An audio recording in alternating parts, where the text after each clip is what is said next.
Continuamos en el marco del segundo coloquio sobre los pueblos indígenas, autodeterminación y justicia, y es el turno de la primera mesa de trabajo integrada por el doctor Isaac González Ruiz, la licenciada Francisca Cardoso Pérez, don Alberto Allende Cruz, el maestro Daniel Bello López y la doctora Parasto Anita Mercy y el pasante Gabriel Sánchez Cruz.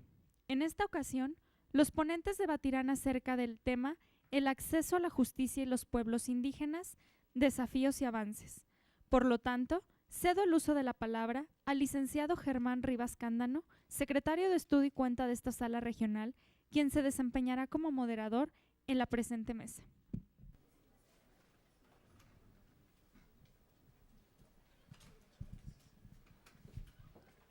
Muy buenas tardes a todos. Antes que nada quisiera agradecer a todos su presencia y su amable paciencia para esta mesa de trabajo número 1 con la que vamos a iniciar el día de hoy. Para mí es un honor estar con todos ustedes, compartir la mesa con los ponentes y sin más, para no robarles más tiempo a los expositores, daríamos inicio a esta mesa denominada el acceso a la justicia de los pueblos indígenas, desafíos y avances. Ahí les cedería el uso de la voz al doctor Isaac González Ruiz, quien brevemente refiero una semblanza de su carrera profesional. Es doctor en Ciencias Penales y Política Criminal por el Instituto Nacional de Ciencias Penales, doctor en Derecho Público y maestro en Derecho Penal, Constitución y Derechos por la Universidad Autónoma de Barcelona, España. En el ámbito laboral se ha desempeñado principalmente como abogado litigante de las materias penal y derechos humanos. Asimismo, presta servicios de asesoría jurídica a organizaciones no gubernamentales que trabajan en defensa de los derechos humanos y los pueblos indígenas. Actualmente es coordinador del Atlas de los Sistemas Normativos Indígenas en México por el Instituto Nacional de Antropología e Historia. Sin más, le cedo el uso de la voz. Muchas gracias. Gracias, muchas gracias. Agradezco a los organizadores, en especial a la doctora Anita Paratsú por habernos invitado el día de hoy y compartir con ustedes algunas reflexiones en torno a el tema del peritaje antropológico y los derechos humanos y derechos indígenas. Bueno, yo voy a tratar de leer un documento que preparé previamente. Por supuesto, lo compactaré lo más posible, suprimiré algunas notas, pero espero dejar lo esencial en la mesa para efecto precisamente de poder más adelante debatir los puntos aquí planteados. Bien, inicia así. La disertación que ustedes escucharán pretende discurrir entre ideas y discusiones sobre el peritaje antropológico en México y su condición de instrumento de control social y defensa social. El peritaje antropológico es un instrumento jurídico que para el día de hoy queda limitado exclusivamente a la expresión de la normativa, ciñéndolo a una mera descripción sistemática de las diferencias entre personas indígenas y no indígenas, lugares, tradiciones, prácticas comunitarias, económicas y políticas, lenguas, formas de entender e interpretar los elementos con los que cohabita o de los que depende su subsistencia, y en casos más extremos, su sobrevivencia. Incluso las maneras de entender la norma ajena. Mientras antes, tanto la función descriptiva como la determinación vienen ya establecidas por el ejercicio de las expresiones con ciertos eufemismos de lo legal o de la legalidad y su contrasentido, la ilegalidad, en un contexto de diversidad cultural.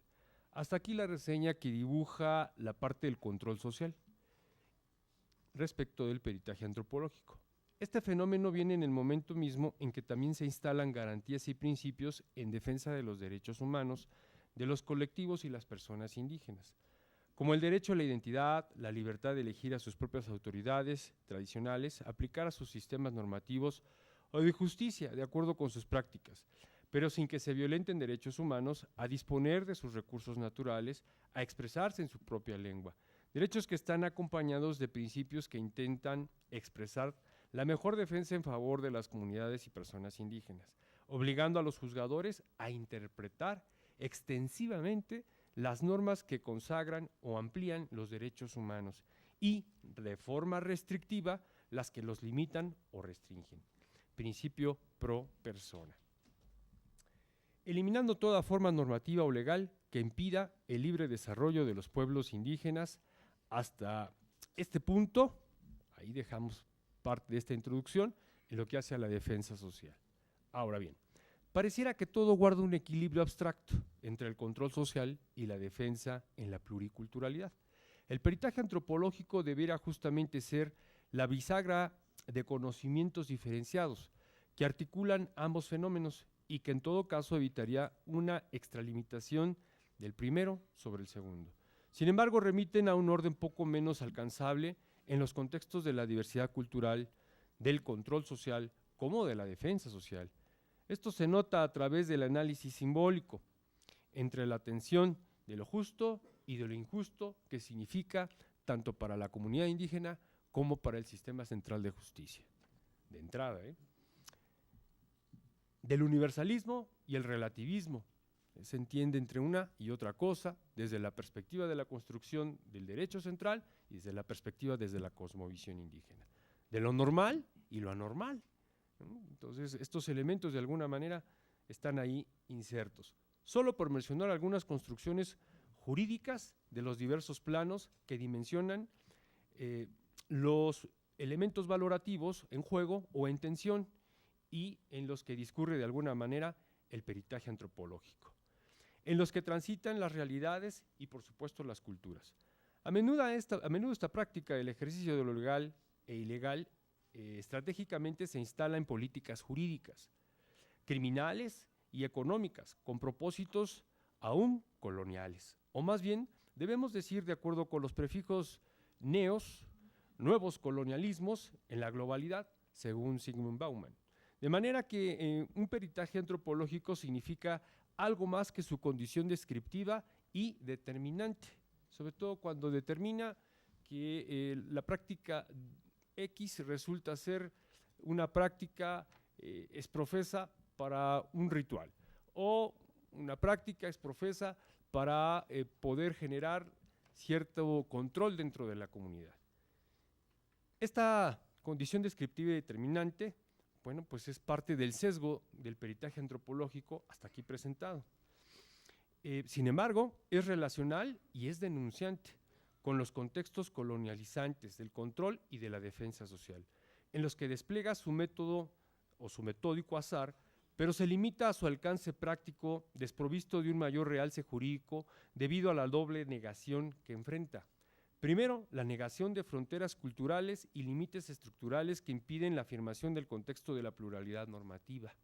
Y en consecuencia, la negación del otro como ser. Esto es una transcripción, este último párrafo es una transcripción del estudio realizado por Víctor Hugo Villanueva en el ejercicio del peritaje antropológico. Es considerada una doble negación hasta este momento infranqueable por la norma general y que de cualquier manera no soporta el examen de la decolonialidad. Sin duda, en este sentido, el peritaje antropológico se ve limitado.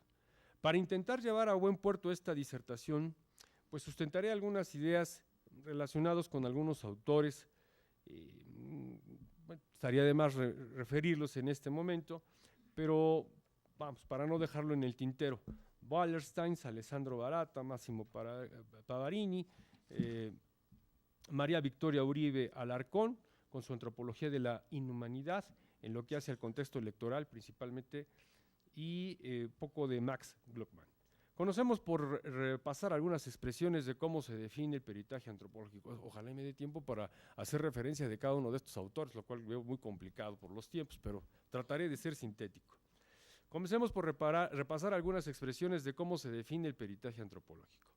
Legalmente se trata de una prueba judicial con finalidad variada que hace análisis sobre los usos y costumbres y tradiciones de las personas en referencia a un grupo minoritario, indígena, étnico, entre otros. Este análisis por lo general se encuentra referido a la existencia o no existencia de una diferencia cultural entre dos partes. Este abstract lo sacamos precisamente de un trabajo que hizo uno de nuestros investigadores en el INAH, José Israel Herrera. Es el peritaje antropológico y su realidad e imaginarios como prueba judicial federal. Visto así, el peritaje antropológico pareciera centrarse en lo que parece lo principal en todo peritaje de este tipo: encontrar las diferencias culturales entre colectivos y personas, pero no parece que las cosas son mucho más complejas de lo dispuesto por la norma o de un pasajero interés de hacer justicia en lo colectivo. Otra visión de lo que debe ser formalmente el peritaje antropológico nos lo proporciona nuevamente Víctor Villanueva en su trabajo Antropología y Derechos. Es un medio de prueba que parte de la abstracción hecha de una experiencia en tres aspectos. 1. El acopio o registro para su catalogación de todo aquel referente documental que constituyera en su momento un ejemplo tipo de medio de prueba sobre la identidad cultural, la cultura media nacional o la pluralidad normativa en procesos jurídicos llevados en los distintos distritos y circuitos judiciales asentados en el Estado. 2. La problematización de la experiencia respecto a la instrumentación de dicho medio de prueba, la revisión crítica del proceso seguido en su elaboración y sobre todo en la argumentación presentada por quien en su caso fungió como perito antropólogo o antropóloga, como la interpretación que se construyó por parte del personal jurisdiccional correspondiente. Y 3. Finalmente, la conceptuación que me fue permitida elaborar como resultado del registro, revisión, crítica y referencia teórica que acompaña la reflexión al respecto. Ciertamente, una conceptualización mucho más acabada sobre el peritaje antropológico y sus componentes, el registro y la catalogación de los eventos, la revisión crítica del antropólogo o de la antropóloga y la interpretación que el juzgador logre darle y la reflexión final del perito o de la perita. La actividad del peritaje antropológico en México es de reciente reconocimiento, particularmente después de que la Constitución mexicana en el año 2011 admitiera la posibilidad de aplicar los contenidos de tratados y protocolos internacionales en derechos humanos. De manera que la peritación en la antropología, que había sido no pocas veces utilizado como un medio de atenuación, de disculpa, de medio de protección o justificatorio en el mejor de los casos, como un medio de defensa social en la diversidad cultural, si consideramos en este momento que bajo esta referencia sobre en lo que consiste precisamente el peritaje antropológico, deba versarse tantos peritajes antropológicos como cantidad de personas indígenas que se encuentran presas. Y hablo concretamente de un dato duro: 8,000 personas indígenas se encuentran en la cárcel. Este es el último, más de 8,000.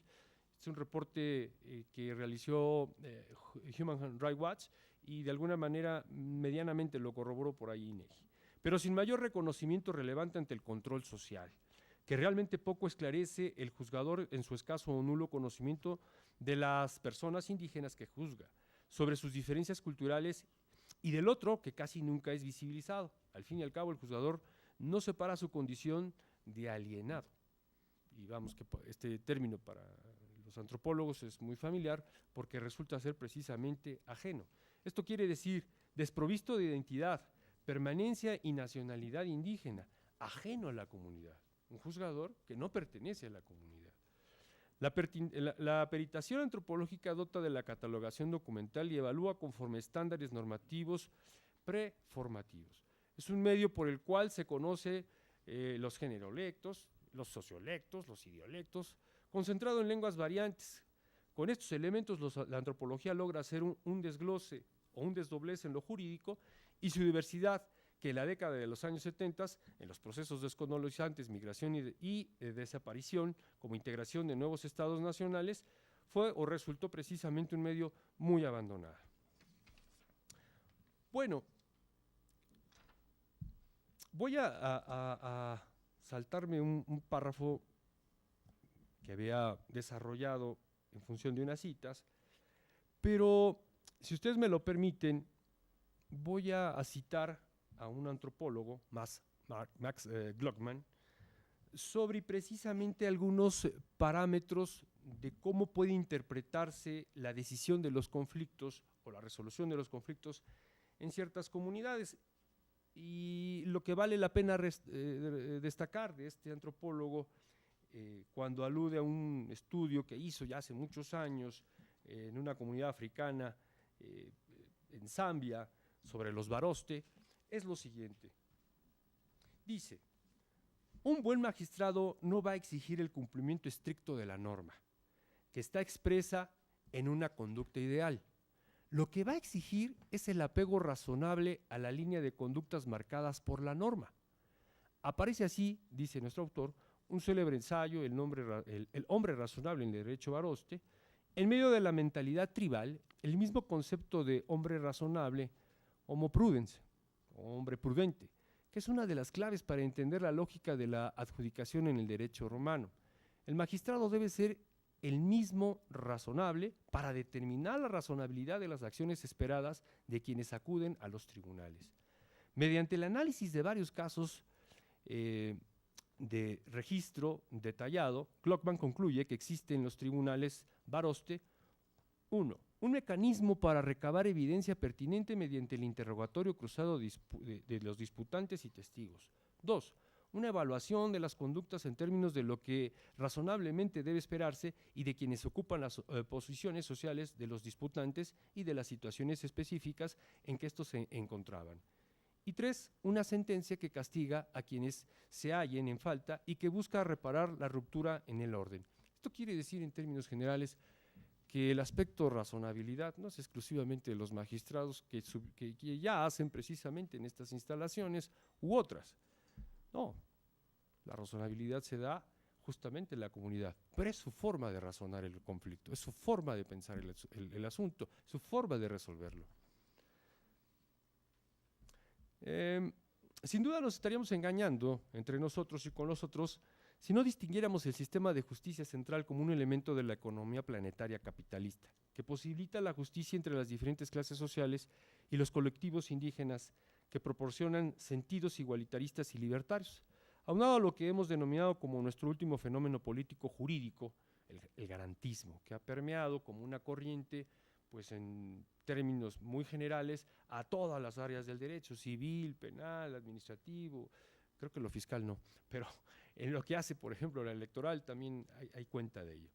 Con ciertas peculiaridades en el ámbito penal, de acuerdo con lo planteado por Luigi Ferrajoli en este trabajo de Derecho y Razón, en donde destaca la genealogía del juzgador garante que siguen los axiomas del derecho penal, por ejemplo, esto de nula pena, es decir, no hay pena sin ley o no hay crimen sin injuria o daño. Como ejemplo fiel de la energía política que utiliza para asegurarse del cumplimiento de los derechos en forma de monopolio, o algo lo más parecido posible, y el sistema de justicia encargase de conferirles legalidad práctica. De manera que, al igual que el derecho penal en su fase más garantista, la antropología se le ha designado ya un lugar en el acervo probatorio de los hechos susceptibles de comprobación en una controversia. Esto de alguna manera lo verifica el peritaje antropológico, con el mejor interés de generar las condiciones para un debido proceso.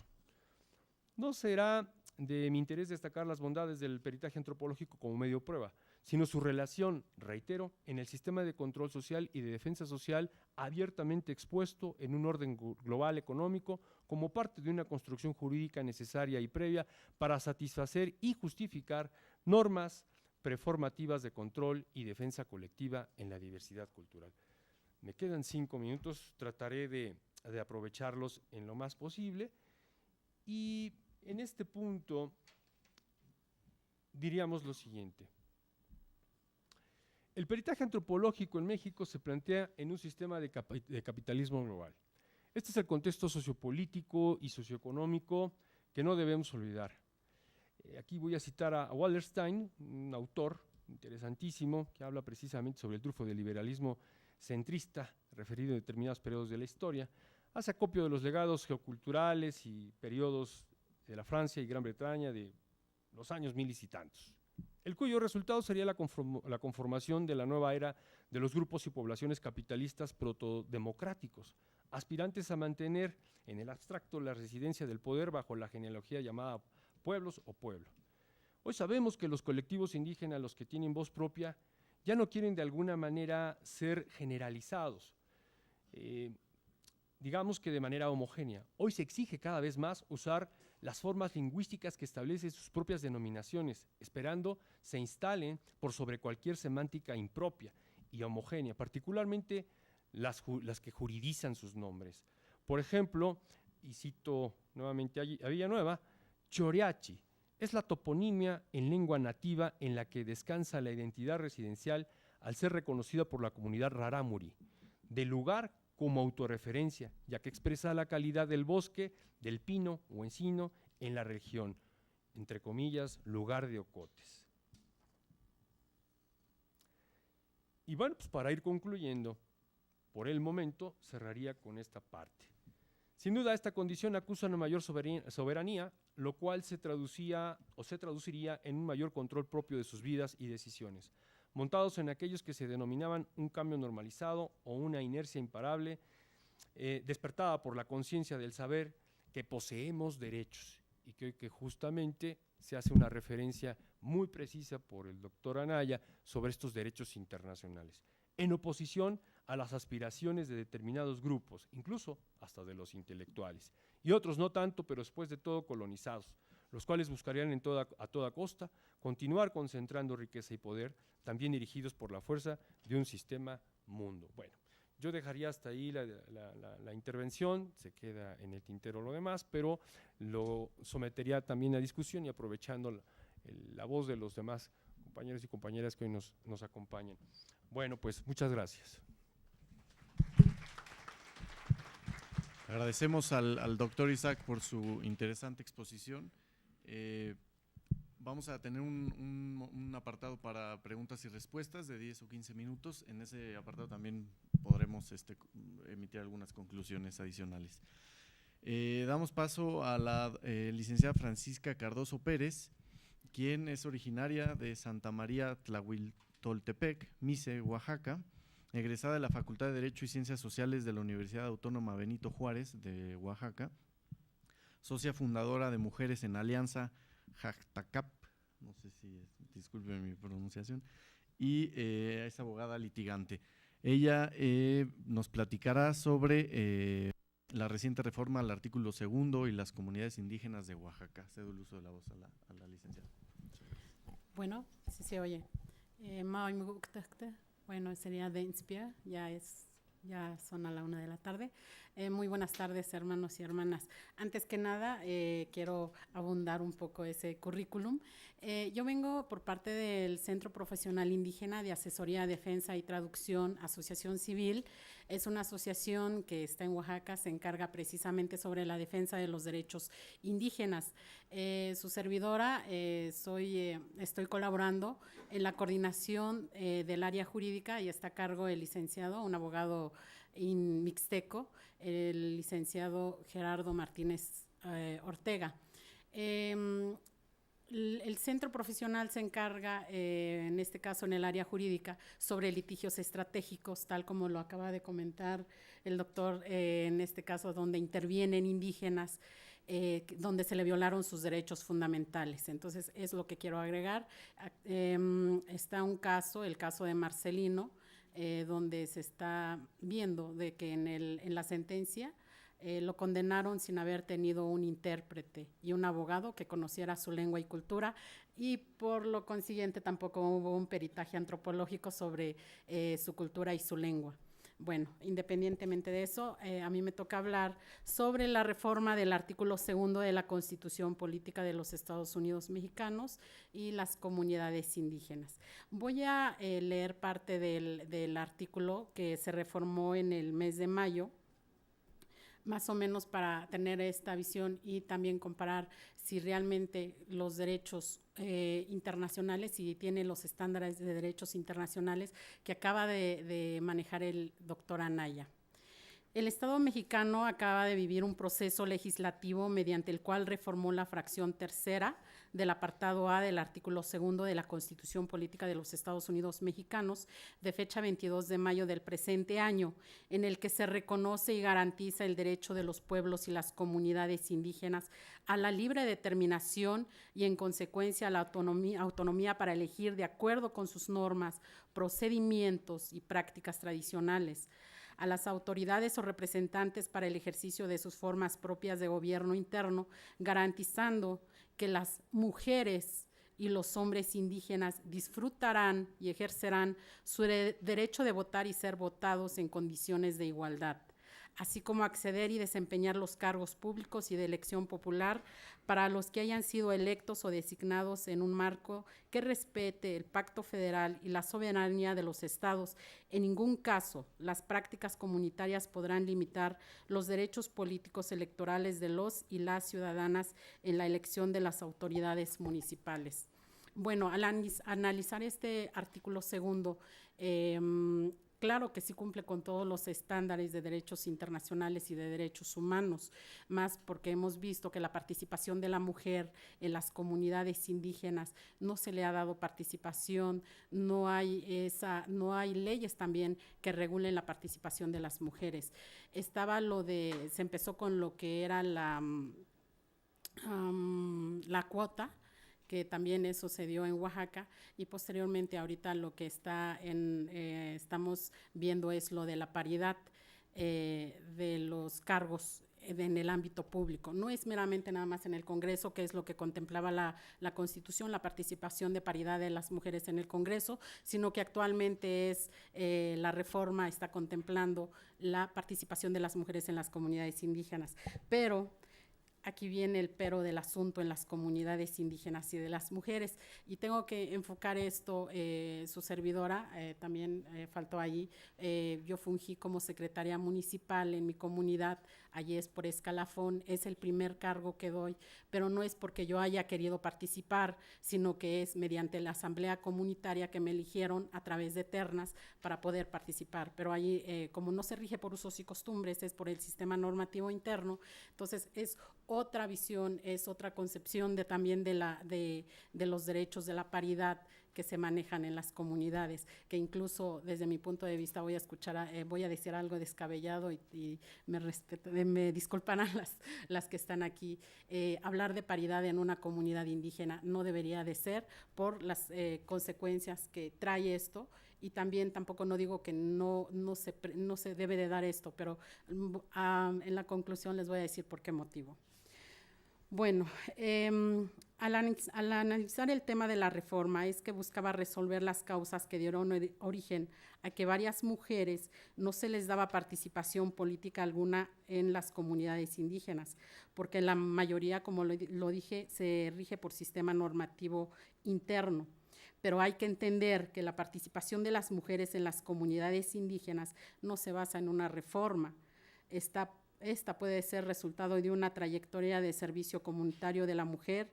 Aquí no existe una aspiración voluntaria para ocupar los cargos. El sistema político local establece que las mujeres deben cumplir con sus servicios comunitarios. El sistema de cargos tiene un significado importante en la comunidad porque ahí se encuentra la base de la vida interna de la comunidad desde el ámbito social, político y económico. ¿Por qué les decía esto? Cuando hablamos de armonizar la Constitución con la Constitución local, el 30 de junio de este año, la 62 Legislatura Local de Oaxaca aprobó la iniciativa de reforma política electoral.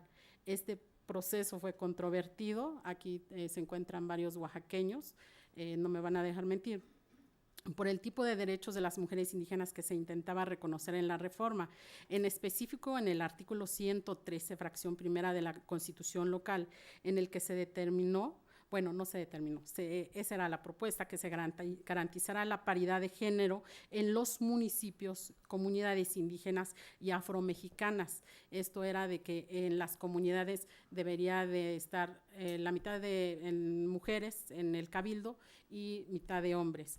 Pero ¿qué es lo que pasó en Oaxaca? Cuando hablamos de sistemas normativos internos, realmente esto no se podía dar por el tipo de vida que se lleva ahí y por los cargos ancestrales que se han manejado. Yo sé que no es un asunto cualquiera, pues no se trata de la reforma a una de sus leyes, sino de aquella sobre la cual descansa el Pacto Federal, es decir, el tipo de organización que los habitantes de un estado se dan para poder organizar su vida social. En Oaxaca lo es aún más, también transforma las bases políticas, pero en este caso se trata de reconocer por primera vez los derechos políticos electorales en un documento en la Constitución de las mujeres, pero en la práctica en ciertas comunidades esto ya se daba. Voy a hablar específicamente de Tlahuitoltepec para tener un poco más de panorama. En Tlahuitoltepec, en donde el escalafón se inicia con cargos menores, se empieza con vocal, topil, secretaria, entre otros cargos, y los cargos medios, que es comisión de festejo, mayores de vara, auxiliares de la presidencia, auxiliares de alcaldes, hasta llegar a los cargos mayores, que es la regiduría, tesorera, presidencia, síndico municipal y alcalde municipal. La mujer indígena de Tlahuitoltepec participa en todos los escalafones, a excepción en el cargo del topil y mayor de vara. Esto porque en muchas ocasiones es trabajo de hombres y en los cargos mayores no se contempla la participación de la mujer, hasta en el año 2007, en donde por primera vez se nombró una mujer tesorera, cubriendo así por primera vez el cargo mayor. Esto dio a la apertura de que la mujer ocupe cargos, pero a base de esfuerzos y sacrificios que tienen que hacer para abrirse espacios, más aún cuando la especificidad o la singularidad es de que las que dan los cargos son solteras, viudas o divorciadas, no casadas. Y también, pues aquí está presente la primera presidenta municipal de Tlahuitoltepec, la cuñada, doña Sofía Robles.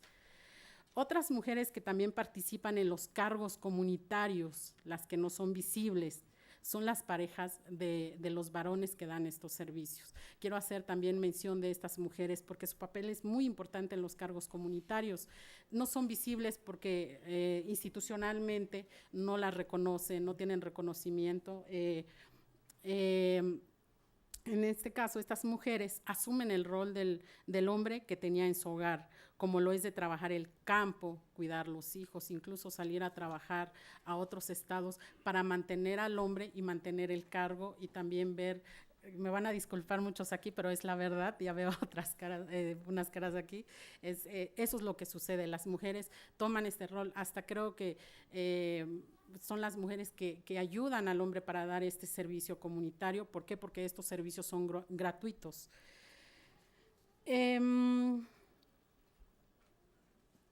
También el impacto que genera esto es en la mujer, es en lo económico y social. El primero porque la mujer, como lo dije con anterioridad, no tiene apoyo de la pareja, en ocasiones tiene que pedir prestado y después de que termine el cargo salir a trabajar fuera de la comunidad, ya que las que dan cargo la mayoría no tienen trabajo estable, son personas que tienen trabajo temporal, y las que son profesoras tienen que dejar un interino y dividir su sueldo.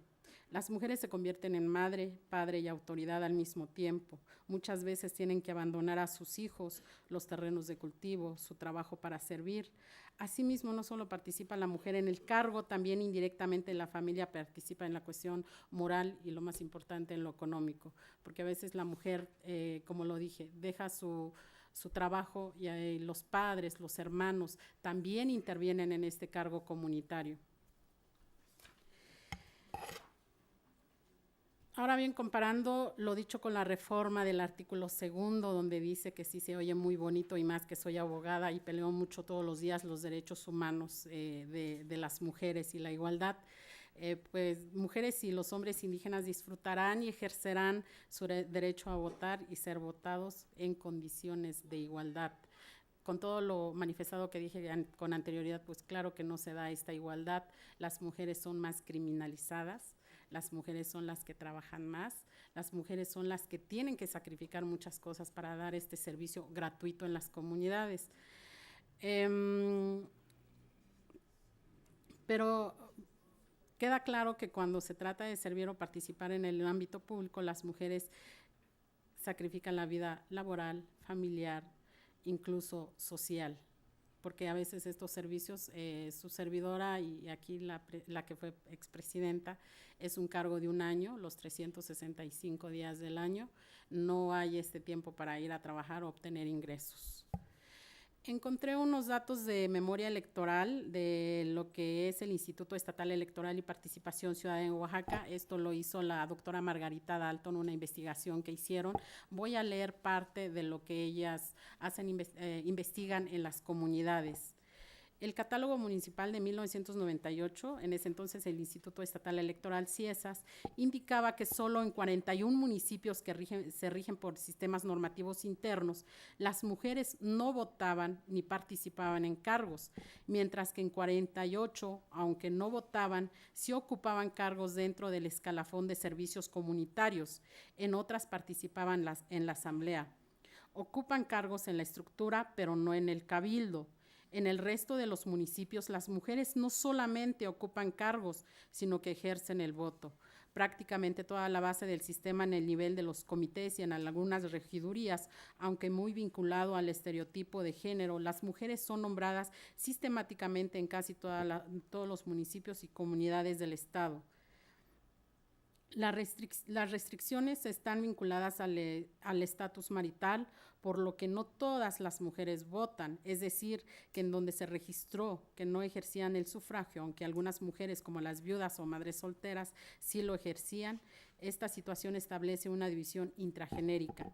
Diversos estudios han demostrado que el número de mujeres ocupando cargos se ha incrementado en los ayuntamientos y cabildos como consecuencia de la migración masculina y el aumento de la escolaridad femenina.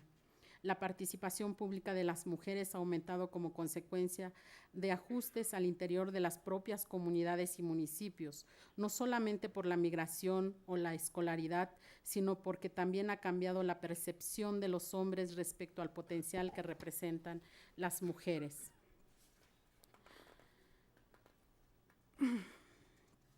Ahora, en relación a lo que se enfrentan las mujeres ahora con esta reforma del artículo 2, y bueno, en Oaxaca no se aprobó la paridad, desde mi punto de vista, puede terminar en una serie de violaciones de derechos fundamentales, dado que los servicios que presta la mujer indígena en su comunidad son gratuitos, obligándolas a dinámicas que pueden ser ajenas a ellas y no como en los partidos políticos, donde existen fuertes intereses personales, económicos y de poder. Concluyo únicamente. La participación equilibrada de mujeres y hombres en los espacios de poder público y adopción de decisiones se debe de dar también en las comunidades indígenas, pero no a través de una imposición legislativa. Si bien la reforma garantiza el ejercicio pleno de la ciudadanía de las mujeres indígenas en condiciones de igualdad con los hombres, esto se tendrá que ir dando de manera paulatina, no así, perdón por la expresión, de un momento a otro a través de una reforma. Sin embargo, al establecerse como obligación para los partidos políticos y candidaturas independientes, es una buena opción para la participación de la mujer en la vida política de nuestro país. Pero tenemos que voltear a ver a la mujer indígena, que su participación ha sido un gran esfuerzo constante para superar costumbres, formas de vida interna de la comunidad y abrir la posibilidad de su participación más allá de los espacios públicos, pero siempre conscientes de su condición. Las mujeres indígenas han enfrentado la resistencia de su misma cultura, por lo que a partir de esta reforma los legisladores deberían encaminar sus propuestas acorde a la realidad de ellas y tener una visión más amplia.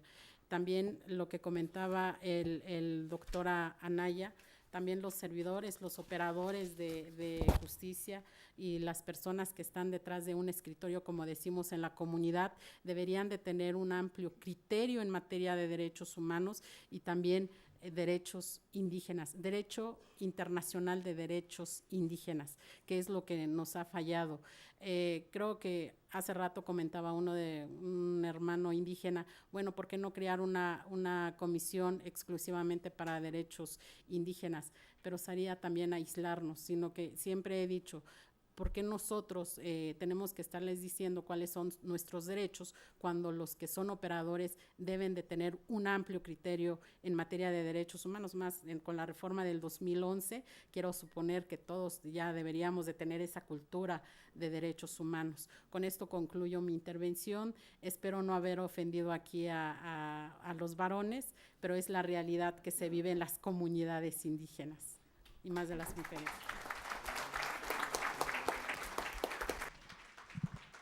Agradecemos a la licenciada Francisca Cardoso por su intervención y seguimos en esta mesa. para hablar o para que nos platiquen o nos acerquen al proceso de nombramiento de autoridades en comunidades indígenas de la Huasteca veracruzana. Y comenzaremos con don Alberto Allende Cruz, quien fungió como juez indígena en San Pedro Tzilzacuapan.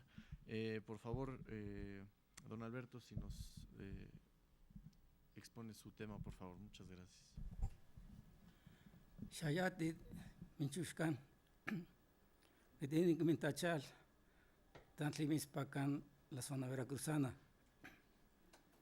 Chiquen Chigüente, Lima Al-Ama. Muy buenas tardes a todos. Yo vengo de la Huasteca veracruzana, específicamente del municipio de Izhuatlán de Madero. Yo quiero platicarles o compartir con ustedes sobre los diferentes cargos que se tienen en la comunidad y en la forma que se dan. En mi comunidad, la mayor parte se habla la lengua tepehua. Y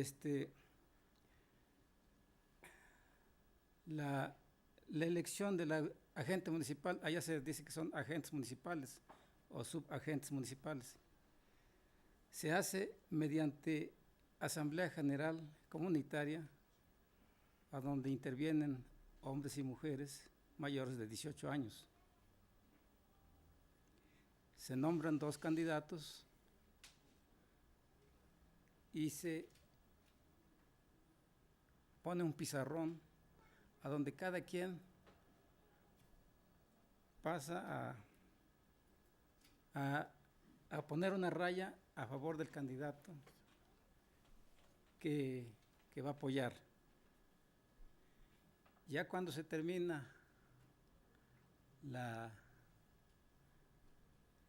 elección, se cuenta la cantidad de rayitas, quien sacó mayoría, y es el que se queda como agente municipal. Eso es sobre el caso de los agentes municipales. Casi por lo regular, el agente municipal es nombrado por su forma de haber trabajado, haber ocupado diferentes cargos. Como decía la compañera, son cargos que nada más se le sirve a la comunidad. No hay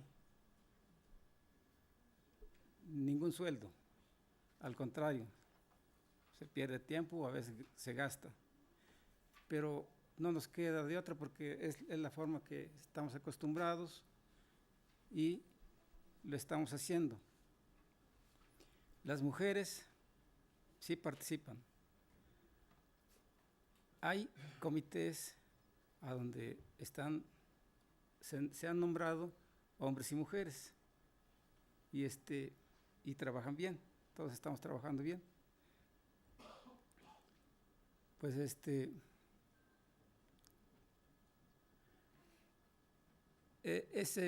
esa forma de elección es lo que le decimos también nosotros, usos y costumbres, o sistema normativo, como quieren llamarle.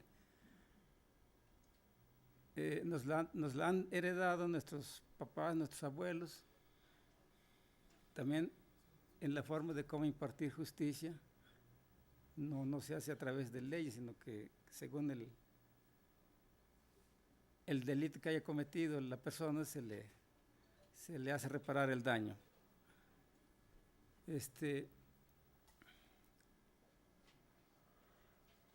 Últimamente nos ha llegado o nos llega una convocatoria para elegir la gente municipal, hablando de mi pueblo, bueno, en todo el municipio, a donde pienso yo como que nos imponen la forma de elegir el agente municipal. Claro, respetan los usos y costumbres, pero siempre va enfocado a alguien que le convenga al presidente municipal.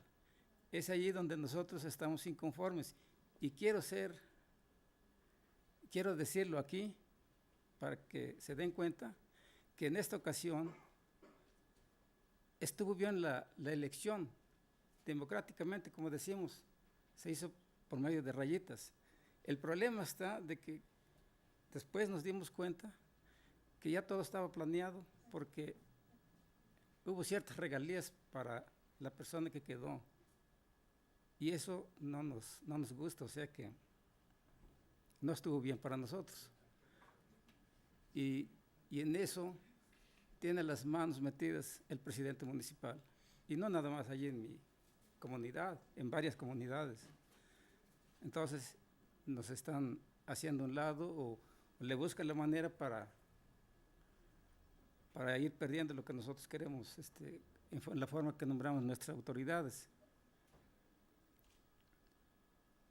Yo pienso que se debe de respetar, porque nosotros lo respetamos cuando es democrático, lo respetamos. Si gana la persona con la que no estamos de acuerdo, pero si es legalmente, nosotros todos trabajamos, porque allá se trabaja en faenas. Allá nosotros les decimos faenas. Son los días domingos que se hace limpieza de los caminos, del pueblo, alguna obra, lo hacemos en faenas. Y siempre hemos trabajado.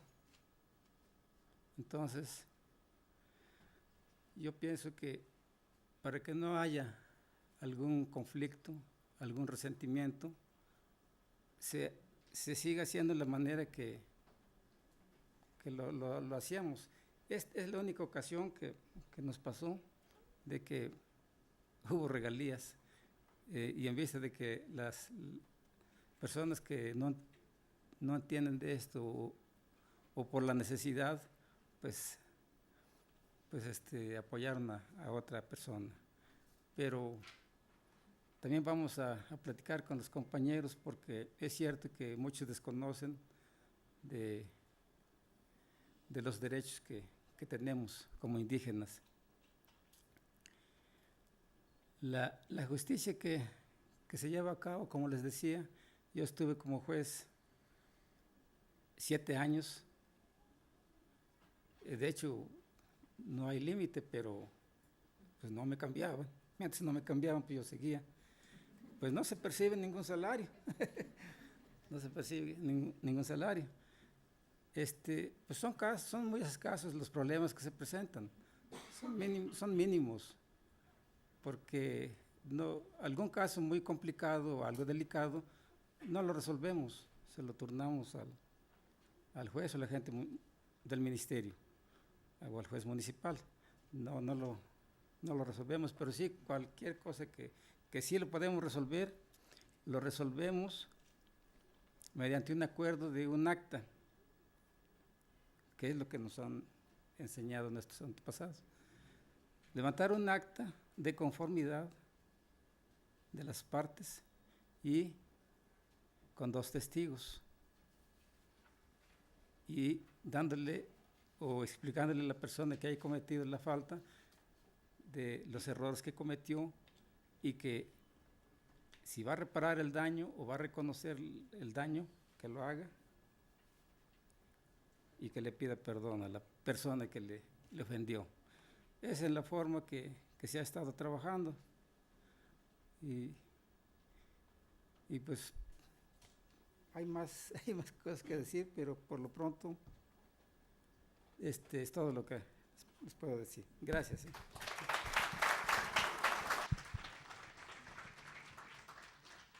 Muchas gracias, don Alberto. Sin duda bastante clara la explicación e ilustrativa de cómo son nombrados las comunitarias en la Huasteca Veracruzana. Sobre este mismo tema, el maestro Daniel Bello López nos va a continuar explicando. Él es licenciado en Antropología con especialidad en Antropología Social, maestro en Educación Intercultural, doctorante en Historia y Estudios Regionales del Instituto de Investigaciones Históricos Sociales, encargado del enlace con sedes de la Dirección de la Universidad Veracruzana Intercultural, miembro de la Red Latinoamericana de Antropología Jurídica integrante del Consejo Consultivo del Miahuaxochitl Asociación Civil e instructor en diversos cursos de capacitación sobre derechos humanos. Maestro, le cedo el uso de la voz, por favor. Claro. Bien, muchas gracias a todos, en especial al TRIFE por esta invitación.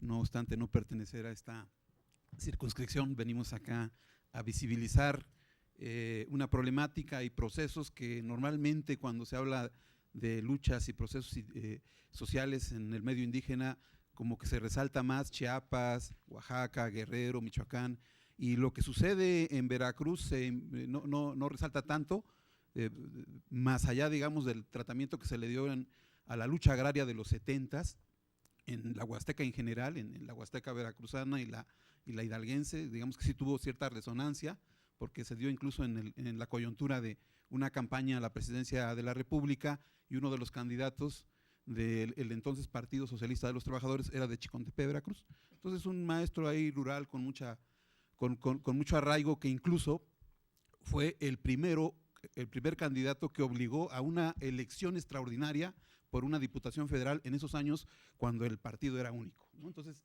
hay un proceso ahí bastante interesante, y aquí nada más señalar que estamos viendo ahí el mapa del distrito local de Chicontepec y del distrito local de Tantoyuca. Estos dos distritos en la práctica son casi municipios más o menos el distrito electoral federal de Tantoyuca, con cabecera en Tantoyuca. Anteriormente Chicontepec era la cabecera del distrito, pero bueno, con la redistritación que hubo y bueno, esta cuestión que el IFE en aquel entonces diseñó los distritos indígenas, es considerado uno de los 3 distritos indígenas de Veracruz, el de Tantoyuca. Entonces estamos viendo ahí para que ilustremos, digamos, el tamaño de esto. Es que en realidad es un distrito bastante amplio. Ahorita vamos a dar algunos datos duros, pero principalmente Tantoyuca, Chicontepec, que son los dos municipios más fuertes. Tantoyuca es un municipio eminentemente tenec, huasteco, digamos, para los que de repente clasifican de esa manera, pero la autodenominación es tenec, y con población náhuatl en las colindancias con Chicontepec, Veracruz. Chicontepec es un municipio eminentemente náhuatl ahí mayoritariamente, al igual que Benito Juárez, no así Ixhuatlán de Madero, es un municipio que tiene 4 pueblos originarios. Tiene náhuatl, que son mayoritarios, los otomís o ñañú, que se autodenominan así, los macalcamá o tepehuas, que ya habló aquí don Alberto, y un grupo por ahí de totonacos también que están presentes en Ixhuatlán de Madero. Es un municipio multicultural, ¿no? Y luego tenemos Tlachichilco, que es un municipio que tiene población náhuatl y población macalcamá o tepehua.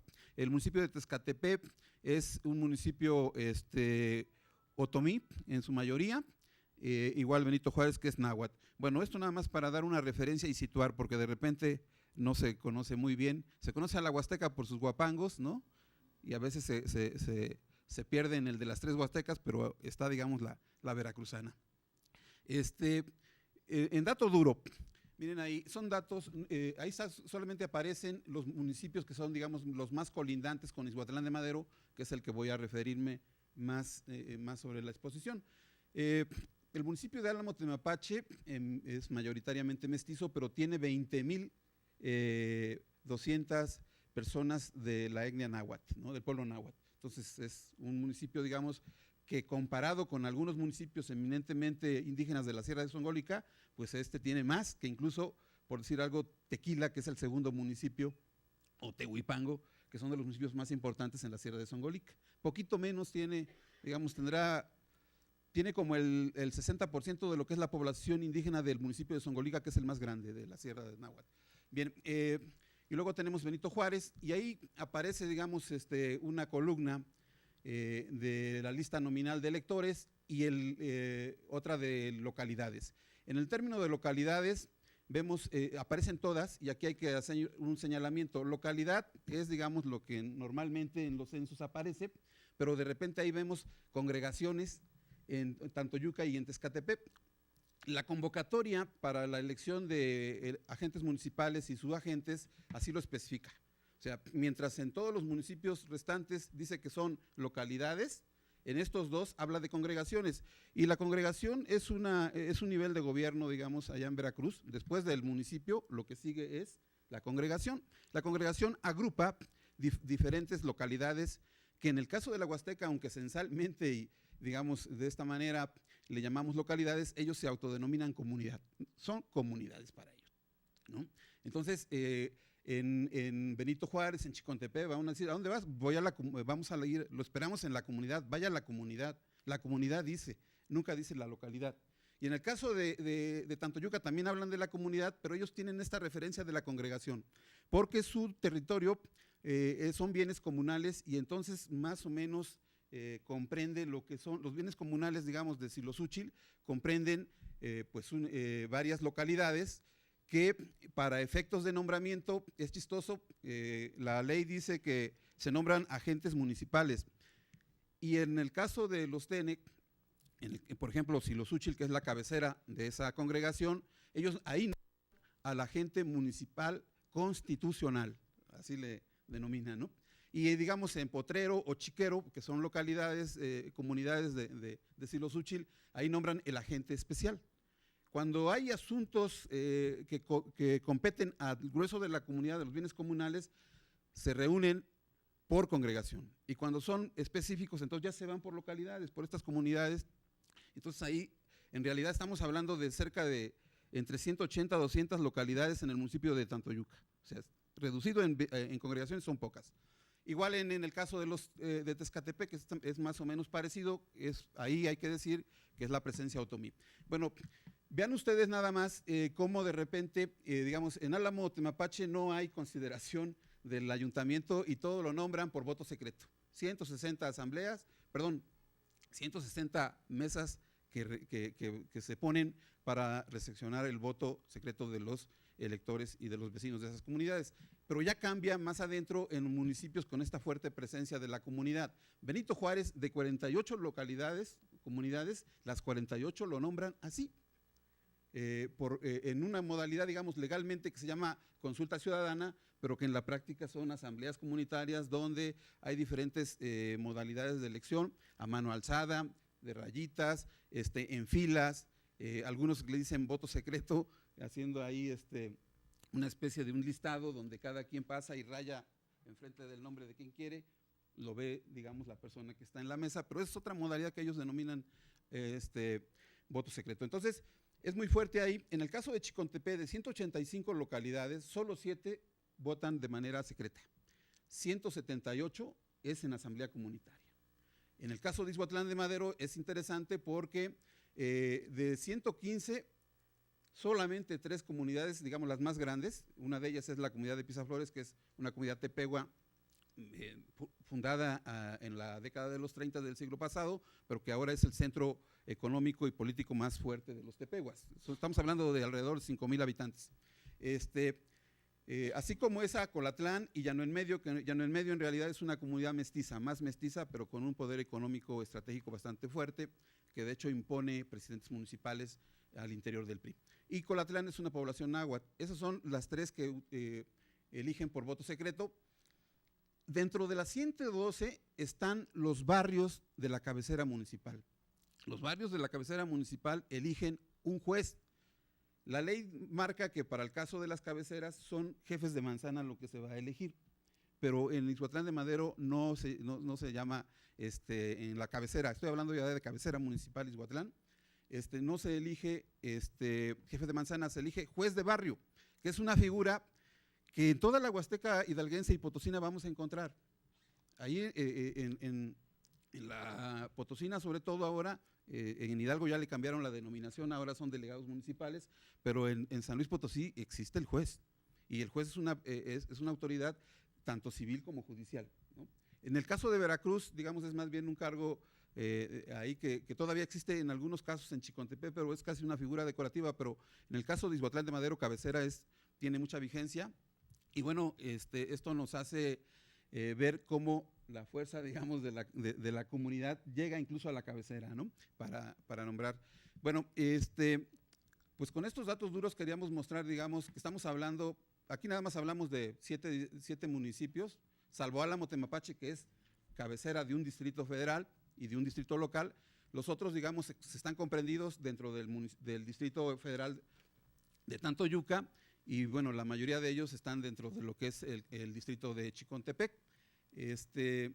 Bien, ya lo comentaba, hay algunas cuestiones ahí que están, pues son parte de la polémica, ¿no? Ya lo platicaba aquí la compañera de Oaxaca.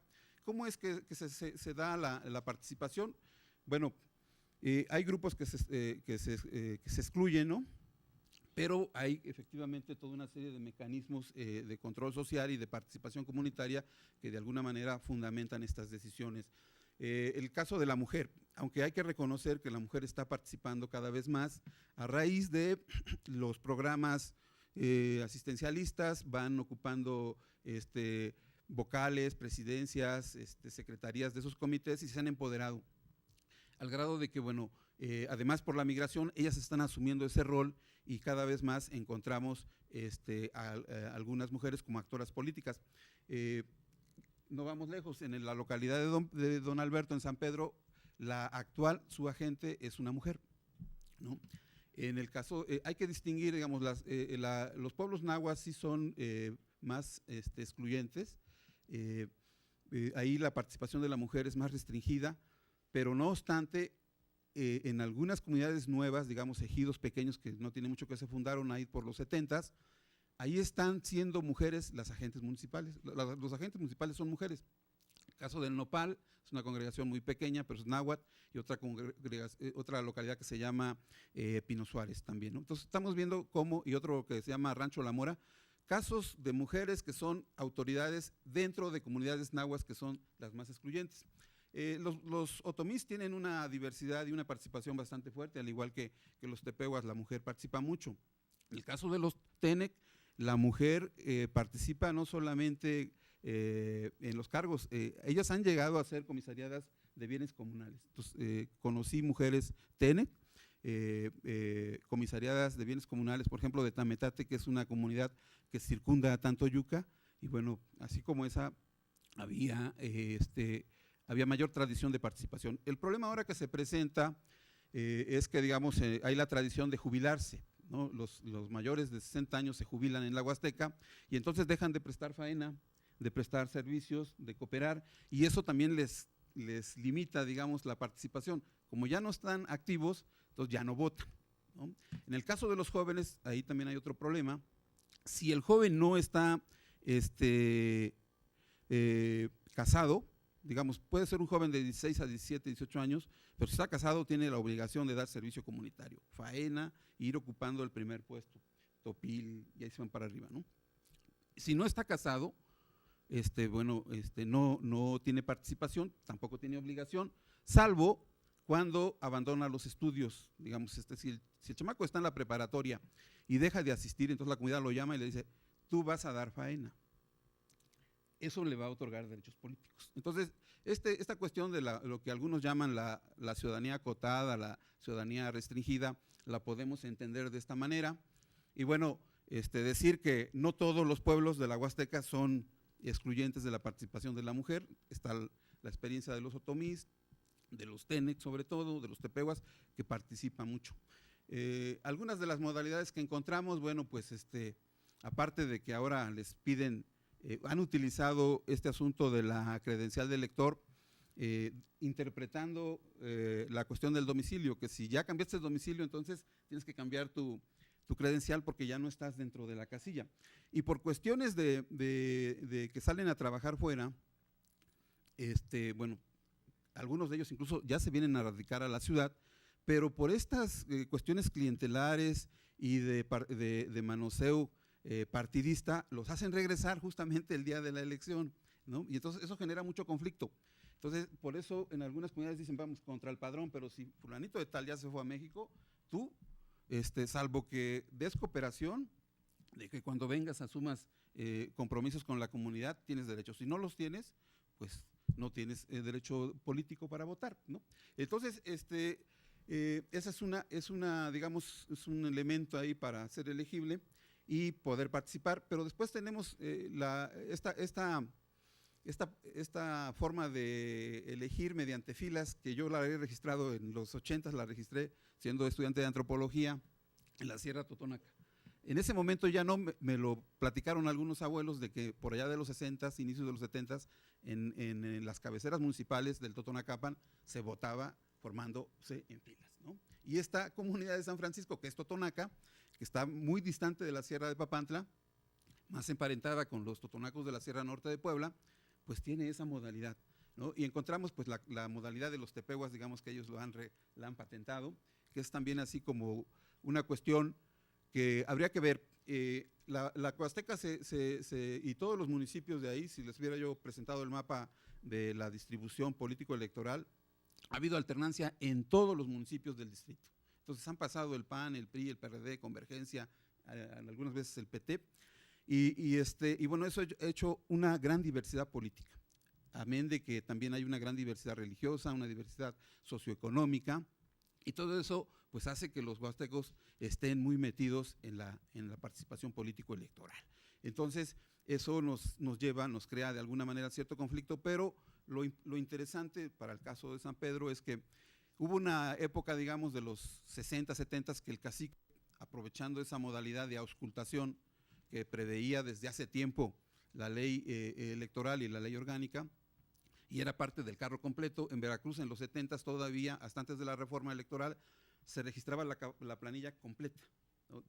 No solamente para los ediles, sino también ponían candidato para San Pedro, para Pisaflores, para Molango, y cada partido registraba. Entonces, el que ganaba, carro completo se llevaba. Pero hubo mucha lucha por la cuestión agraria, sobre todo de comunidades grandes como Pisaflores, que es Tepehua, que le permitió negociar, y en ese caso hacer valer su derecho, y Pisaflores fue de las primeras comunidades, congregaciones al interior del municipio de Ixhuatlán de Madero, que tuvo allá por 1980 agentes municipales de oposición. Estaban ligados a la organización agraria, estaban ligados a los partidos políticos, y entonces esa lucha agraria y esa cuestión de los partidos políticos logró de alguna manera combatir el caciquismo que versus ellos ponían, digamos, pues el dedazo de la auscultación y nombraban al candidato que ellos querían. Y luego, bueno, este proceso de participación ha ido de alguna manera evolucionando, ha ido mejorando, y han recreado estas formas que ahora les platicó don Alberto. Por mi parte es todo, y esperemos que haya alguna pregunta por ahí.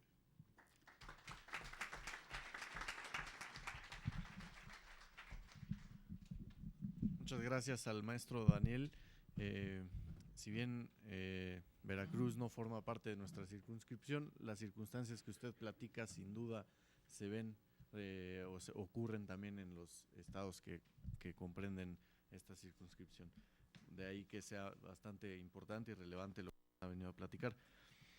Finalmente, sobre un tema nuevo vamos a platicar, o nos van a platicar, o mejor dicho, nos darán una introducción a la guía de actuación para juzgadores en materia de derecho electoral indígena, la doctora Parastú Anita Merry Hashemi Dilmayani, y el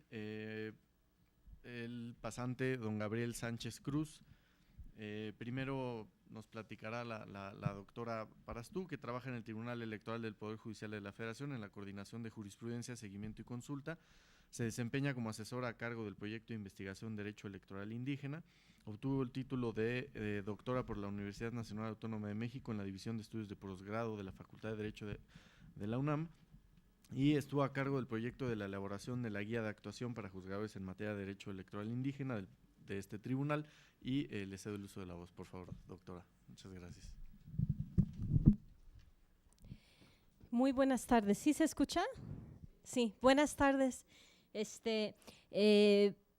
Por la formación que yo tengo, el privilegio de haber estado mucho en las comunidades, considero un atrevimiento que yo hable teniendo gente con mucha autoridad aquí.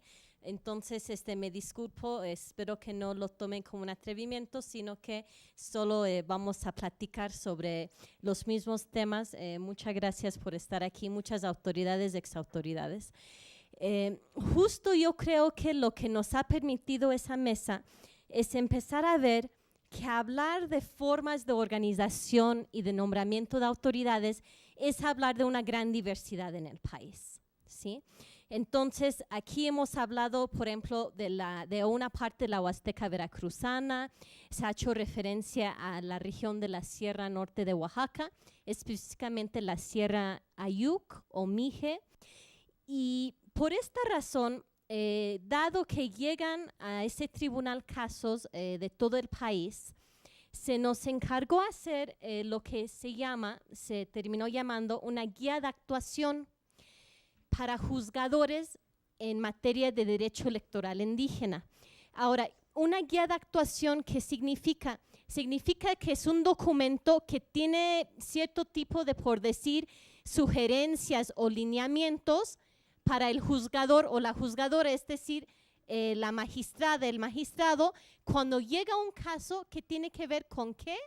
El derecho electoral indígena. ¿Y qué consideramos nosotros del derecho electoral indígena? Justo las normas, los procedimientos que existen en las comunidades para nombrar a sus autoridades. Es decir, si existe un derecho electoral mexicano, un derecho mexicano, también existe el derecho indígena, que obviamente varía de una comunidad a otra. Eso entonces llamamos derecho electoral indígena. Consideramos que el término que se puso un poco desde la antropología, se empezó a hablar de usos y costumbres, obviamente es a veces impreciso, no sabe uno si estamos hablando de un sistema normativo o si estamos hablando de un tema tal vez netamente hasta folclórico o cultural. Entonces, por esa razón, para evitar confusión, estamos hablando de normas, de leyes, procedimientos, en lugar de decir usos y costumbres, que es amplio y no se entiende siempre, estamos hablando, bueno, dijimos derecho electoral indígena, sistemas normativos indígenas, ordenamientos jurídicos indígenas, las normas de la comunidad, el derecho propio, como diría el maestro Jaime, que está con nosotros aquí de Oaxaca, que ahora viene a su lugar, un gran maestro nuestro de la Sierra Norte de Oaxaca. Entonces, es decir, se nos encargó, y lo hicimos el licenciado Gabriel Sánchez Cruz, que viene de la misma asociación civil que la licenciada Francisca. Juntos hicimos esa guía de actuación, es decir, se supone que ese documento da algunos lineamientos a una magistrada o un magistrado si le llega el caso, algún caso de alguna comunidad donde nombren a su autoridad bajo las normas propias de la comunidad. ¿Y por qué pensó el tribunal que eso era importante? Pues por lo que hemos estado viendo, hay mucha diversidad, ¿sí? Y hay muchos contextos que no se conocen y se tienen que conocer. Por ejemplo, si escuchamos a la licenciada Francisca hablar, ¿no? A lo mejor yo, porque he tenido el privilegio de estar mucho en Tlahuitoltepec y en otras partes, había cosas que yo entendía fácilmente de lo que describía y a lo mejor muchos no, porque no tiene contexto. Aquí, ¿cuánta gente sabe lo que es el escalafón? A ver, escalafón. ¿Cuánta gente sabe? Pues en las comunidades se sabe. Hay un sistema de cargos que son obligatorios. No se pelea como en el sistema de partidos, como dijo la compañera. ¿Ella por qué describió el sacrificio? Porque tanto la mujer como el hombre, cuando hace un cargo, es un sacrificio, lo hace para el bien de la comunidad y porque la norma de la comunidad lo exige. Hay obligaciones, ¿sí? Entonces, hay un escalafón porque, bueno, uno de cierta edad le asignan ciertos cargos en la asamblea, ¿no? Y además van viendo. Porque a veces pueden decir, no, en Guelatá, si no lo haces bien, puede ser topil miles de veces. ¿Qué es topil? Es la ronda en Michoacán. Es la policía comunitaria que ronda para mantener la seguridad. Es uno de los primeros cargos. Claro, si ni eso lo haces bien, te van a volver a dar topil tal vez. Pero si uno cumple bien, bueno, sigue un escalafón. Y cada vez el cargo a lo mejor es más difícil, más compromiso, más tiempo, ¿no? En fin, un primer cargo nunca va a ser juez, por ejemplo. Jamás. Uno hace el escalafón. Todo eso, si llega un caso al tribunal y ni siquiera el término primero que se usa en la comunidad de escalafón se conoce, pues imagínense cómo pueden tener el contexto para entender cuál es la forma de organización y las leyes de esa comunidad, que son la lógica de cómo funciona todo. Entonces, esa es la razón por la cual se hizo esa guía, se llama guía de actuación. Bueno, dar unas ideas a los magistrados. Si llega un caso, ¿qué deben de tomar en cuenta? Entonces, la metodología que se utilizó para hacer esta guía de actuación, lo hicimos con el apoyo de autoridades, exautoridades comunitarios que reuníamos y nos daban ideas de justo lo que debe de considerar ese documento, escalafón, etcétera, etcétera. Y bueno, muchas personas que están presentes estuvieron en esas reuniones y nos apoyaban con tener las ideas necesarias para hacer un buen documento, ¿no? Aparte, hicimos trabajo de campo en varias comunidades, el licenciado Gabriel y yo, para el documento. Cuando gusten, en internet está la guía de actuación y ahí describimos más el trabajo de campo que hizo, las reuniones que se hicieron, etc. Y bueno, ahora vamos a por el tiempo y llegar directamente a la parte de la guía de actuación que se llaman directrices, es decir, son las recomendaciones directas que se dan a la o el magistrado para cómo resolver un caso que les llegue sobre el derecho electoral indígena. ¿Okay? Entonces, entre el licenciado Gabriel y yo vamos a dividir para platicarles sobre esas directrices. ¿Podemos ver la diapositiva? La primera, bueno, si quieren, nada más, esas son comunidades que visitamos cuando hicimos el trabajo de campo. Estas son las reuniones de las y los autoridades indígenas y otras personas que nos pudieron platicar sobre el tema. Eran varias reuniones. Aquí vienen sus nombres. Ahora, esos son los capítulos de la guía. Y aquí ya vienen estas como recomendaciones. Son recomendaciones a las y los magistrados de lo que se debe de hacer si les llega un caso relacionado con una comunidad que nombra a sus autoridades aplicando sus propias normas. Entonces, les voy a platicar. La primera recomendación es que se debe de tomar en cuenta los elementos, ciertos elementos que la guía explica, que ayudan a entender la vida colectiva de una comunidad indígena. Esos elementos son, ahí no vienen. El primer elemento, no, ahí estamos bien, licenciado. Gracias. Mire, esos elementos en los escritos que nos ha hecho el favor de hacer el maestro Jaime Martínez Luna, don Floriberto Díaz, otros comuneros de la Sierra Norte de Oaxaca han descrito la comunalidad, ¿no? Que es la forma de vida de las comunidades indígenas.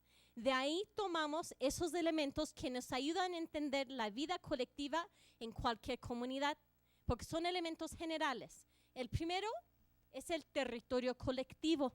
Tal como se ha estado hablando, si queremos entender cómo es la vida colectiva de una comunidad, empezamos de que hay un territorio definido, ancestral, donde se lleva a cabo la vida colectiva. Entonces, imagínense si no tuviéramos mapas o alguna forma de saber de dónde viene el caso, pues ¿cómo nos vamos a ubicar? Lo primero es entender que el elemento importante de la vida colectiva es el territorio colectivo, conocer ese territorio. El siguiente elemento justo es la toma de decisiones en asamblea general comunitaria de forma colectiva, ¿sí? El tercer elemento para entender la vida comunitaria o la comunalidad sería relacionado con la asamblea, los sistemas de cargos. ¿Qué cargos asigna la asamblea? ¿Sí? ¿Cuál es la estructura de gobierno? El siguiente justo es el trabajo colectivo, faena en Veracruz, tequio en Oaxaca, ¿no? Aquí en sus comunidades, ¿cómo le llaman el trabajo colectivo? ¿Alguien aquí le dicen faena? Faena, ok. Y el último de esos elementos son las fiestas y ritos colectivos. Ok, mencionamos esos 5 elementos.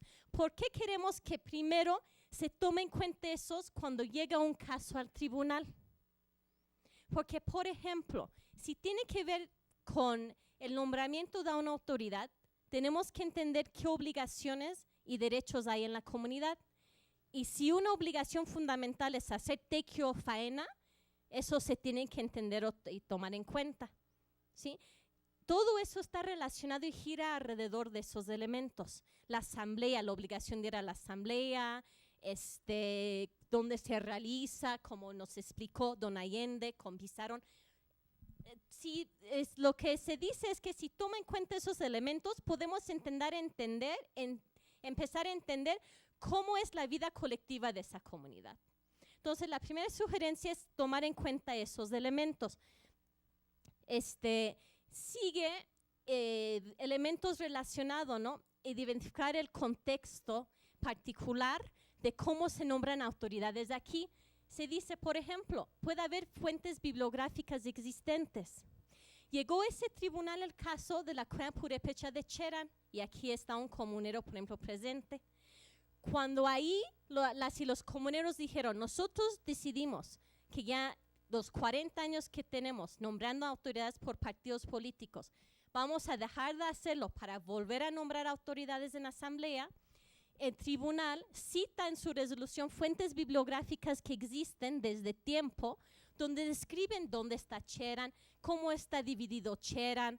Para lo más básico eso era importante. Les voy a decir que los comuneros que vinieron al tribunal, que firmaron la demanda, lo hicieron por barrios, porque hay 4 barrios. Entonces, cuando leían esa bibliografía en el tribunal, dijeron, ya entendimos desde lo más básico cómo se presentaron frente al tribunal a demandar el respeto a la libre determinación y autonomía por barrios. Pero si uno no se pone a estudiar ese contexto, desde lo primero de la demanda puede ser que no lo entienda, ¿verdad? ¿Por qué vienen y firmados divididos por barrios? Bueno, entonces la juez o el juez busca esas fuentes bibliográficas. Si hay información que no tiene, se sugiere solicitar informes de la misma autoridad, ¿no? Si hay una pregunta que no se entiende, la autoridad puede contestar en un informe escrito o le llamamos una comparecencia, ¿no? Viene al tribunal y explica, bueno, es que es así como explicó don Allende, y ya el tribunal tiene la información que no tenía, ¿verdad? En esa explicación oral.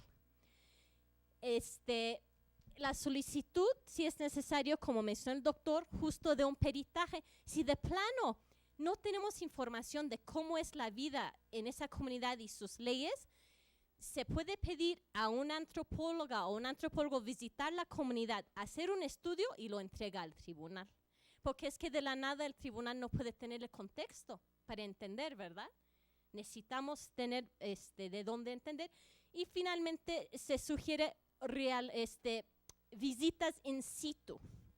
Eso significa que vayan a la comunidad y que conozcan y que hagan preguntas. Si llegan con un juez, con un comisario de bienes comunales, en Oaxaca, si es presidenta municipal, si es agente municipal, pues preguntan ahí, las dudas que tengan, las pueden resolver. En la historia de México no hemos sabido que eso se haya hecho, pero la Corte Interamericana de Derechos Humanos visitó comunidades indígenas de un caso que resolvieron en Ecuador para obtener más información. Hay un buen precedente internacional. Bueno, la siguiente directriz nos va a apoyar el licenciado Gabriel para platicar. Hasta aquí, no sé si nos estamos explicando bien por el tiempo, estoy hablando rápido, pero estamos describiendo ese documento que como que da sugerencias a magistrados de que si llega un caso relativo a una comunidad que nombra a sus autoridades en asamblea, ¿qué deben tomar en cuenta para resolver bien el asunto? Hasta aquí, no sé si estamos claros, si estamos explicando bien. Incluso, ¿por qué no pone un segundo la guía ahí que está? O ahí lo tenemos que pedir. El otro documento que está en internet, quiero que vean, mire, así se llama. La portada es la foto que justo la asociación civil y la comunidad obviamente nos dio permiso usar, si la bajamos, de una asamblea en Oaxaca. Esa es la portada de la región Nanjnin o Triqui. ¿Está aquí don Marcos? No lo veo ahorita. Está aquí un maestro de la región. Esa es la portada, este es el libro. Y no solo es útil para las y los magistrados, también para las comunidades, porque ahí explicamos los tratados internacionales también y varias cosas. Y si le siguen bajando a la guía, si le bajamos un poco más, vamos a ver pues que está una explicación está el índice, las siglas que se utilizan en el libro.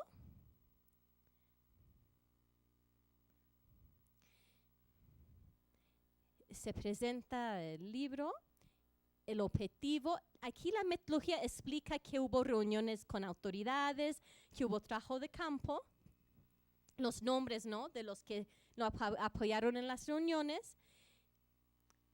El siguiente, una explicación de cómo usar esa guía. Y luego el primer capítulo. Siguiente capítulo, justo es lo que les escribe, elementos para entender la vida de los pueblos indígenas. Les escribe asambleas, sistemas de cargos, territorio, según nos lo ha planteado pues, en sus escritos el maestro Jaime y otros. Y luego está eso es para las y los magistrados, para que tengan idea, bueno, cómo se hacen las asambleas, qué es el tequio, sistemas de cargos, y ahí se va como mencionando tequio, faena, etcétera, y hasta el final de ese libro luego están esas sugerencias que estamos escribiendo ahora, que son estas recomendaciones, ¿no? Hay unas definiciones de lo que nos habló el doctor James Anaya, está aquí, usamos mucho los libros de él, se describe el derecho a la consulta, etcétera. Y ya hasta final están esas recomendaciones que aquí estamos haciendo. Un poco antes de esos cuadros. Un poco antes. Ok, por acá. Miren, aquí están como que uno por uno ya como que las recomendaciones, ¿no? Bien, entonces ahora Elic Gabriel va a seguir con algunas de las siguientes recomendaciones.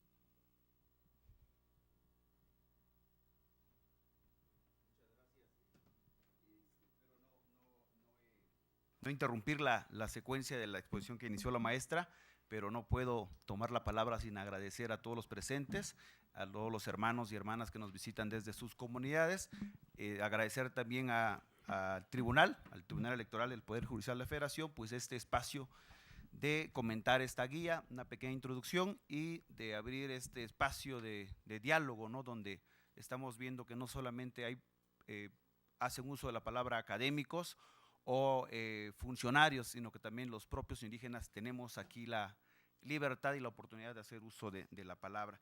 Pues bien, continuando con las directrices que se han denominado, que se sugieren, las directrices que tienen que tomar o deberían de tomar los operadores en materia, esta guía es específicamente para el tema de derecho electoral. Entonces, son recomendaciones, directrices que deberían de tomar los operadores. Estamos seguimos con la segunda, ¿no? Perdón, con la tercera directriz, que habla sobre el amicus curiae. Es un término obviamente en latín que incluso algunos abogados desconocemos, ¿no? Pero ¿qué quiere decir?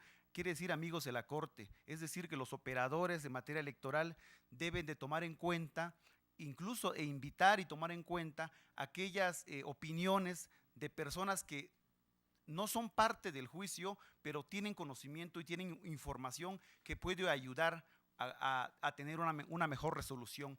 En este caso, incluso la misma Corte ha emitido jurisprudencia sobre este tema, donde los operadores deben de tomar en cuenta opiniones e informaciones de personas terceras o ajenas al juicio. En este caso, podemos mencionar la jurisprudencia 12 de diagonal 2014, y me gustaría también comentar que la organización a la cual su servidor pertenece, el CEPIADET por sus siglas, ha tenido la inquietud, sobre todo, de aportar, de tratar de coadyuvar a la resolución de un conflicto en materia electoral donde estaba involucrada la comunidad Ayuk de Santiago Atitlán. Entonces el CEPIADET emitió una opinión en este caso al tribunal, donde consideraba, donde aportaba, donde opinaba, porque era importante respetar el derecho de la cabecera municipal. En este caso, se tomó en cuenta el oficio de amigos de la Corte, es decir, CEPIADET fue amigo de la Corte en este caso, y se menciona incluso en la sentencia, ¿no? Se menciona la opinión del CEPIADET, y al parecer pues fue tomado en cuenta. Otros organismos o dependencias en Oaxaca que han sido amigos de la Corte son la propia Secretaría de Asuntos Indígenas, en el caso por parte del titular, el secretario Adelfo Regino Montes, también investigadores como José Luis Moctezuma Cimarrón del Instituto Nacional de Antropología e Historia se ha convertido en amigos de la Corte. Es decir, las personas que tienen información, que tienen conocimiento, pueden acudir a los tribunales. Se ha visto que se puede hacer esto con la idea de democratizar la justicia, ¿no? De participar también los ciudadanos en la justicia. Hay una cuarta directriz en donde se recomienda tomar en cuenta la importancia del preponderante de la Asamblea General Comunitaria. Toda esta información que nosotros plasmamos en la guía no es producto de nuestra imaginación. Ya la maestra Parazo comentó el proceso de investigación, de entrevista que hubo con autoridades, exautoridades de las comunidades, los propios intelectuales indígenas. Hay muchas personas que participaron en la guía, están presentes, eso da mucho gusto, porque de cierta forma es un trabajo que no se hace en un gabinete, que surge y que emana desde la verdadera fuente de información que son las propias comunidades indígenas. ¿Qué nos dijeron en las entrevistas? Bueno, nos decían que la asamblea es la máxima autoridad en una comunidad, en su pueblo. Entonces, esa máxima autoridad, esa decisión que se toma en una asamblea que es la máxima autoridad, debe de ser valorada con lupa, debe ser examinada y valorada por los operadores antes de tomar una decisión, y en muchos casos tumbar, ¿no? O dejar sin validez una decisión por asamblea. El compañero que nos acompaña, don Alberto, pues él es parte de una asamblea, ha sido parte de una asamblea y no nos va a dejar mentir en este caso, ¿verdad? Retomando a la quinta directriz, podemos mencionar el respeto al derecho a la autoadscripción, tomando en cuenta la importancia de la pertenencia comunitaria de los propios indígenas. En este tema también, para los operadores del sistema de justicia, es importante comentarles que hay jurisprudencia al respecto. La jurisprudencia 12/2013, donde el tribunal establece el hecho de que una persona o grupo de personas, no solo una persona, sino un grupo de personas, se identifiquen y se autoidentifican como indígenas. Esto basta, es suficiente para considerar que existe un vínculo con su comunidad. En el caso, si no recuerdo, no quiero desviar un poco, pero para tomarlo de referencia, el caso de la tribu Yaqui, lo primero que se le reconoció a los demandantes, en este caso en un amparo, fue precisamente la autoadscripción. Ellos decían ser autoridades e integrantes de la comunidad o de la tribu Yaqui, ¿no? Entonces es muy importante que se tome en cuenta estos elementos a la hora de juzgar un asunto en materia electoral. Algo muy importante también que se dejó ver en la investigación, y algo muy importante que surge de la necesidad por la realidad que tenemos, es que los operadores reconozcan y hagan efectivos los derechos lingüísticos de los pueblos indígenas.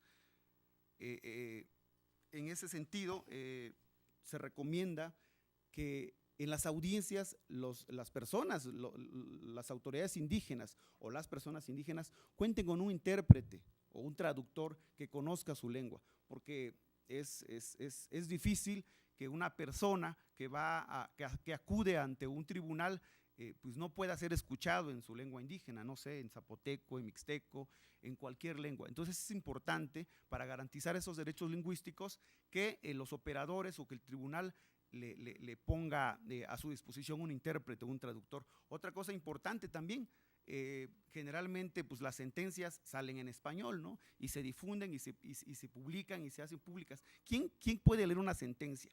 Honestamente, el lenguaje que utilizan los abogados y los operadores es un poco a veces denso, ¿no? Entonces, para que una persona de una comunidad indígena tenga conocimiento de cómo se resolvió una sentencia donde estuvo involucrada su comunidad, pues difícilmente va a entender la sentencia. Entonces es necesario traducir la sentencia de manera escrita, si no toda la sentencia, algún fragmento, pero también un fragmento, un resumen. Pero también es importante generar audios, que ese resumen o ese fragmento de puntos importantes de la sentencia se traduzca o se interprete en lengua indígena. ¿Para qué? Para que sea difundida en las radios comunitarias, para que sea difundido incluso a través de los altavoces que tenemos en nuestras comunidades.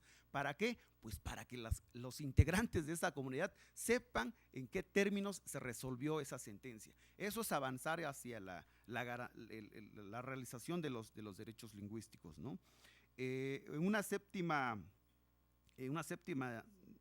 directriz, se recomienda también la creación de una defensoría en materia de derechos colectivos. Hace rato un compañero tomó la palabra e invitó, ¿no?, a la creación de una comisión de asuntos indígenas. Pues más o menos este punto, esta directriz va en ese sentido.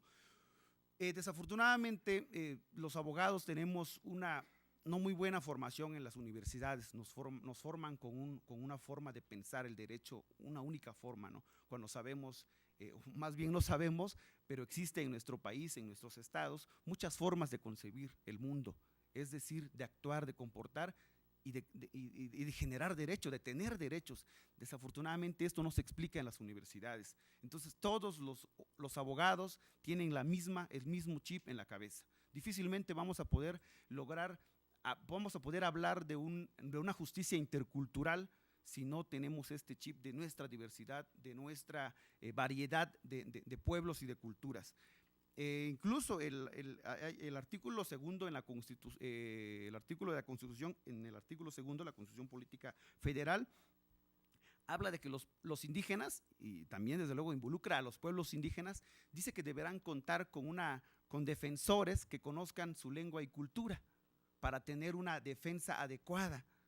¿Cómo es posible que un abogado que llegue de fuera pueda asesorar a una comunidad, no sé, mixteca, zapoteca, de la lengua que sea, ¿no? Va a tener dificultad para entender lo que el pueblo quiere decir, y posteriormente va a tener una muy buena defensa este pueblo en este caso, ¿no? También entonces es importante contar con una defensoría de los derechos colectivos. Para esto también tenemos que hablar de otro proceso de formación, ya lo mencionaba el doctor James Anaya hace rato, un proceso de formación de esos abogados. Yo les recuerdo, ¿no?, en las facultades de Derecho no hay asignaturas de Derecho Intercultural, de Derecho Indígena, por ejemplo, de Derecho Indígena. Les comparto la experiencia de Oaxaca, y la compañera Francisca y yo somos egresados de allá, y no hay una asignatura que obligue a los estudiantes a tomar derecho indígena a los 4 o 5 años que dura la carrera. Apenas se está logrando una asignatura opcional, optativa. Entonces estamos hablando de un proceso de formación bastante débil que no va a permitir madurar esta idea de pluriculturalidad que tenemos, ¿no? Bueno, yo creo que nos vamos ya nos quedan 5 minutos y mucha información que compartir, pero bueno, ya la maestra ha comentado que la guía puede ser localizable, ubicable en internet, aquellas personas que puedan acceder a internet. Claro, la novena directriz y la 10ª van bastante vinculados, ¿no? Habla sobre el reconocimiento de la jurisdicción indígena. Perdón, me salté la 8ª directriz y la 9ª directriz, van de la mano. Hablan de reconocer los sistemas normativos, de respetar los sistemas normativos y también algo importante, ¿no?, la jurisdicción indígena que tienen las comunidades, es decir, la capacidad que ellos tienen para resolver a través de sus propias normas, sin recurrir incluso a las leyes del Estado, sus conflictos. sus formas de vida, sus formas de organización. Entonces, eso es algo importante que tiene que tener en cuenta, tiene que tomar en cuenta el operador de justicia.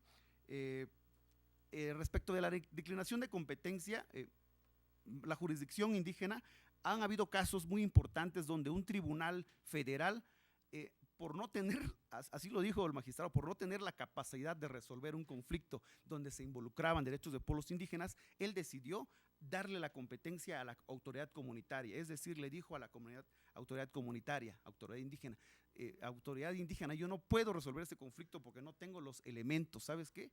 ¿Estás de acuerdo en resolverlo tú? Y la comunidad aceptó resolver el conflicto. Entonces esa es una forma de respetar, valorar la jurisdicción indígena y en este caso declinar la competencia, ¿no? Resuelve tú el conflicto porque tú eres el indicado. La 10ª directriz recomienda realizar una ponderación de los derechos colectivos e individuales. Hace rato hablábamos de los derechos humanos que son estrictamente individuales y a veces chocan con los derechos de los pueblos indígenas porque son colectivos. Entonces el operador debe de estar de abrir bien los ojos y ver, ponderar, ¿no? Valorar qué derecho es el que se está violentando más o qué derecho es el que puede ser más afectado, el individual o el colectivo. La última directriz viene de la mano con todo lo que últimamente comenté y habla sobre la maximización de la autonomía y la minimización de la intervención. Todo se redunda en respetar a los pueblos indígenas, respetar su forma de organización, respetar sus normas.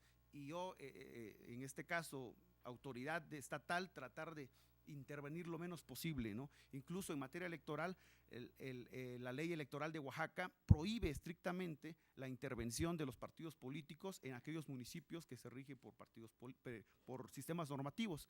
Pero obviamente no cuesta mucho lograr esto, pero se está tratando de llevar a cabo.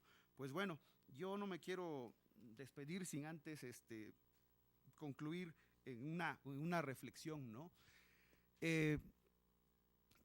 Hay muchos detractores de las guías y de los documentos que se están generando actualmente. Vamos a verle el lado positivo. Yo diría que es como una esperanza, que es como una oportunidad, como una ventanita donde los pueblos indígenas podemos asomarnos, incluso podemos meternos, aunque a veces no nos permitan. Es una oportunidad para entrar hasta la cocina de la Casa de la Justicia, porque en muchas ocasiones, cuando los pueblos indígenas, cuando las personas indígenas tocamos y llamamos a la puerta de la justicia, no acuden a nuestro llamado y no nos abren las puertas. Entonces, este espacio y esta guía, yo creo que es una pequeña luz en el camino. Gracias.